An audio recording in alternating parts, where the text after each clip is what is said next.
Sobrang amazing talaga yung ceiling design nitong airport na to. Tingnan nyo. Ang ganda nung kisame oh. May dahon-dahon na design.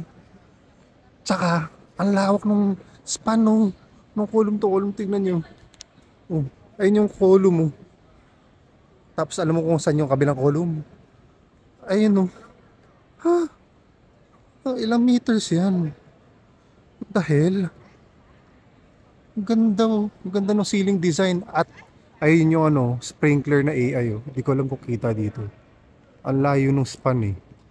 Tapos yung next na AI na sprinkler. Ayun. Yun. Zoom natin. AI sprinkler. AI sprinkler. Pakahusay. Tapos merong skylight design doon. Skylight design dito. Tapos all glass facade. Slanted yung facade. Tapos itong ceiling. Naka-curve pa ganun. Naka-curve din pa ganun. Ayan o, medyo kita dito eh. Na parang pa-curve yung roof eh. Ayan o. Ang galing nitong airport na to.